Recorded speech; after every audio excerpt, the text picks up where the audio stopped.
मुसलमान वोटर को अपने पाले में लाने के लिए क्या क्या किया जा रहा है, यह आपको बताते हैं। सुबह क्या होता है, शाम को क्या होता है, दिन में क्या होता है और रात में क्या होता है, बाजार में क्या होता है, गली में क्या होता है, मोहल्ले में क्या होता है और शहर में क्या होता है, गांव में क्या होता है। इसकी सारी पोल पट्टी खोलते हैं इस रिपोर्ट के पहले फ्रेम से लेकर आखिरी फ्रेम तक। बहुत से गौर से देखिएगा इनको, क्योंकि एक ऐसी खबर जिसे मुस्लिम भाई तो सावधान होकर देखिए, लेकिन हिंदू भाइयों को भी जरूरत है कि आंखें खोलकर इसे देखने की जरूरत क्यों है, क्योंकि सावधानी हटी तो दुर्घटना घटी। बच्चे बच्चे के पास मोबाइल है, अपने फोन के जरिए से इस बिल के खिलाफ राय पेश करें कि ये बिल अगर पास हो गया तो हमारी मस्जिदें छिन जाएंगी, मदारिस छिन जाएंगे, कब्रिस्तान छिन जाएंगे। याद रखिए, ये बिल अगर पास हो गया तो हमारी मस्जिदें छिन जाएंगी, मदारिस छिन जाएंगे, कब्रिस्तान छिन जाएंगे और वक्फ बोर्ड की लाखों की तादाद में जो प्रॉपर्टी है वो सब छिन जाएगी। मुसलमानों को डराने के लिए मार्केट में नया टूलकिट आया है। पुरानी दिल्ली के मुस्लिम मोहल्लों की गलियों में इसका ट्रायल चल रहा है। वीडियो रात का है, लेकिन आवाज साफ साफ आ रही है। कान लगाकर ध्यान से सुनिए। याद रखिए, ये बिल अगर पास हो गया तो हमारी मस्जिदें छिन जाएंगी, मदारिस छिन जाएंगे, कब्रिस्तान छिन जाएंगे और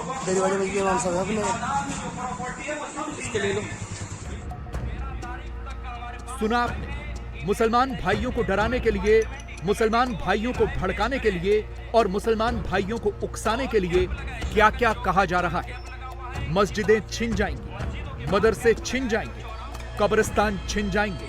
मुसलमानों को डराने के लिए मौलाना की पूरी जमात रात में निकल रही है। 25 करोड़ मुसलमानों में से अभी 1% की भी राय नहीं आई है। घर का कोई भी मेंबर खाली ना रहे। बच्चे बच्चे के पास मोबाइल है, अपने फोन के जरिए से इस बिल के खिलाफ राय पेश करें। याद रखिए, ये बिल अगर पास हो गया। नरेंद्र मोदी के खिलाफ इस बार वक्फ बिल को औजार बनाया गया है। मौलाना ब्लूटूथ लेकर निकल रहे हैं, वो माइक और ईयरफोन लगाकर निकल रहे हैं। उन्होंने पर्चा छपवा लिया है, QR कोड भी बनवा लिया है। सरकार से लड़ने के लिए वो ईमेल को हथियार बनाकर आए हैं। मस्जिदों के बाहर कैंप लगाए, चौराहों पर कैंप लगाए, कैंप लगा करके बेदारी का सबूत दें और वक्फ बोर्ड तरमीमी बिल 2024 के खिलाफ अपनी राय। मुसलमानों को डराने वाले टूलकिट का दूसरा औजार असदुद्दीन ओवैसी के हाथ में है। जो काम गलियों में मौलाना कर रहे हैं, उसी बात को ओवैसी बड़ा लाउडस्पीकर लगाकर बड़े मंच से बोल रहे हैं, वो भी सबसे तीखी जुबान में। और याद रखिए, मैं खुल के कह रहा हूं, इसके पीछे ये लोग भी हैं जो खत्म नबुव्वत के मुनकरीन हैं। ये शयातीन, ये गंदी नाली के कीड़े इसके पीछे हैं। इनका मकसद एक ही है कि किसी ना किसी तरह ये वक्फ के कानून को खत्म कर दिया जाए। तो इसमें बहुत सी शैतानी ताकतें मुलविस हैं। गंदी नाली के कीड़े, शैतानी ताकतें, खत्म नबूवत के विरोधी ओवैसी ये सब किसे कह रहे हैं? क्या ओवैसी उनको शैतान कह रहे हैं जिन्होंने वक्फ अमेंडमेंट बिल 2024 बनाया? क्या ओवैसी उनको गंदी नाली का कीड़ा कह रहे हैं जिन्होंने वक्फ अमेंडमेंट बिल को JPC में भेजा और ओवैसी को भी मेंबर बनाया? या फिर ओवैसी उनको गाली दे रहे हैं जो उनकी बात नहीं मान रहे और मुस्लिम पर्सनल लॉ बोर्ड वाले ड्राफ्ट को अपने ईमेल से JPC को नहीं भेज रहे? उस बिल में यह भी लिखा गया कि अगर वक्फ बोर्ड किसी के खिलाफ एक्शन लेना है तो नरेंद्र मोदी से पूछना पड़ेगा। रियासती वक्फ बोर्ड में तमाम मेंबर मुसलमान होते हैं, तो नरेंद्र मोदी ने कह दिया कि नहीं, सिर्फ मुतवल्ली कैटेगरी के और म्युनिसिपल कॉरपोरेशन के जो पंचायत के लोग जीतते हैं 3 या 4 बनेंगे, माँ बाकी तमाम के तमाम हम किसी गैर मुस्लिम को बनाएंगे। रियासती वक्फ बोर्ड में इलेक्शन होता था मुतवल्ली कैटेगरी का, बार काउंसिल के कैटेगरी का, MLA कैटेगरी का, MP कैटेगरी का, सब खत्म। हुकूमत उनको नामजद करेगी। और याद रखिए, मैं खुल के कह रहा हूं, इसके पीछे ये लोग भी हैं जो खत्म नबुव्वत के मुनकरीन हैं। ये शयातीन, ये गंदी नाली के कीड़े इसके पीछे हैं। इनका मकसद एक ही है कि किसी ना किसी तरह ये वक्फ के कानून को खत्म कर दिया जाए। तो इसमें बहुत सी शैतानी ताकतें मुलविस हैं।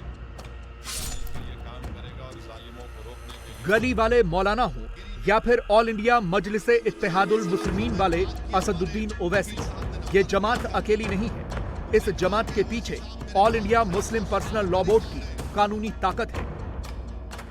खर्चा और पर्चा दोनों all India Muslim personal law board का है।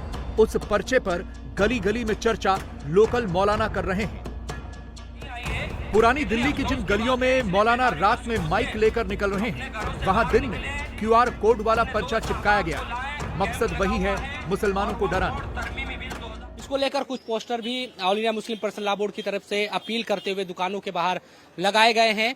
इसके अलावा रैलियां या फिर एक तरीके से मुनादी कराकर भी लोगों को जागरूक इस सिलसिले में करने की कोशिश की जा रही है। और all India Muslim personal law board की तरफ से जो यहाँ पर्चे जो लगाए गए हैं उसमें लिखा है, बाकायदा लोगो है all India Muslim personal law board के ऊपर लिखकर आदरणीय महोदय अस्सलाम वालेकुम रहमतुल्लाहि बरकातहू। जैसा आप जानते हैं, संयुक्त संसदीय समिति ने वक्फ संशोधन विधेयक 2024 के संदर्भ में विचार मांगे हैं। एक सम्मानित नागरिक होने के नाते जिम्मेदारी है कि हम इस अवसर पर जेपीसी को अपनी राय जरूर बताएं। उससे बताएं इस संबंध में all India Muslim personal law board के मंच से मजबूत, संगठित और सर्वसम्मत तरीके से राय देने का सिलसिला शुरू रहा है। अपनी दीनी, ईमानी, शरई और व्यक्तिगत जिम्मेदारी समझते हुए अपनी राय अवश्य भेजे। ये QR कोड भी यहाँ पर लगाया गया है और नीचे मोहम्मद फजलुर रहीम मुजद्दिदी, महासचिव all India Muslim personal law board, यहाँ लिखा हुआ है। वक्फ अमेंडमेंट बिल 2024 अभी जेपीसी के पास है। जेपीसी ने वक्फ बोर्ड के प्रतिनिधियों से बात की है। जेपीसी ने शिया और सुन्नी दोनों मुस्लिम संगठनों के साथ चर्चा की है। अब जेपीसी ने आम जनता से भी राय मांगी है। उसी का फायदा उठाने के लिए लाउड स्पीकर निकाला गया है।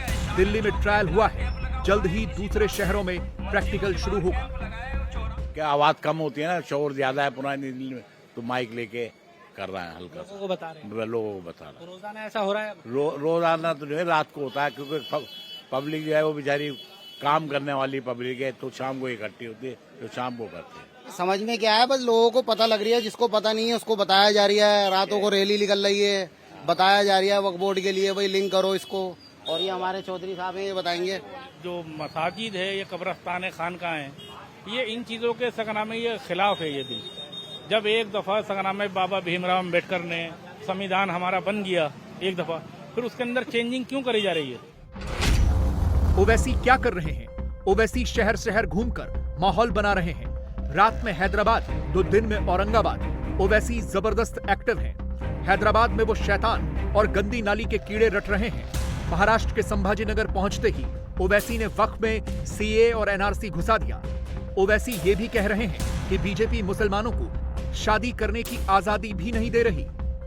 उन 2 लाख मुसलमानों से कहा जा रहा है कि आप फॉरेनर्स ट्रिब्यूनल को जाओ और अपनी भारत की नागरिकता, शहरियत साबित करो। आसाम में एक आसाम बॉर्डर पुलिस है और आसाम बॉर्डर पुलिस किसी को भी रोड चलते आदमी को उठा सकती है और कहेगी कि तुम बांग्लादेशी हो और तुम साबित करो। तो फॉरेनर्स जो शहरियत का कानून है उसका सेक्शन 9 ये कहता है कि इल्जाम अगर मुझ पर लगेगा तो मुझे साबित करना पड़ेगा कि मैं भारत का शहरी हूं।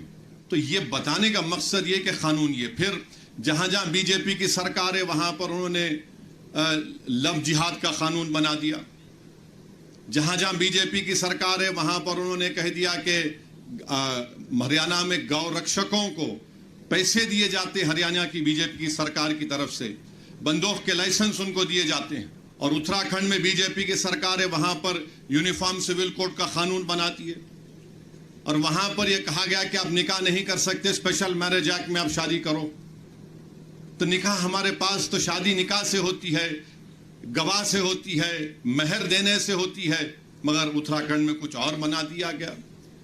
तो इस पस मंजर में हमको ये देखना है कि बीजेपी इस मुल्क को एक हिंदू राष्ट्र बनाना चाहती है। बीजेपी सिर्फ मुसलमानों को ही निशाना बना रही।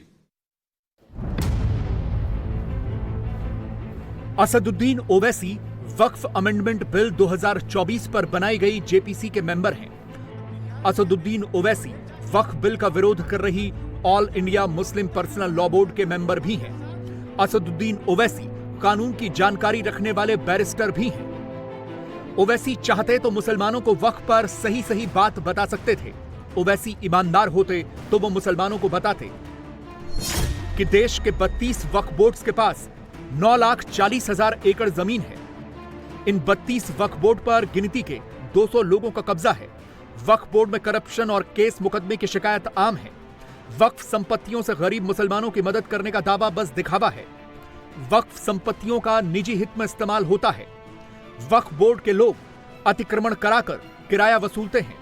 लाखों करोड़ रुपए की वक्फ संपत्तियों से सालाना 200 करोड़ से भी कम की आय दिखाई जाती है।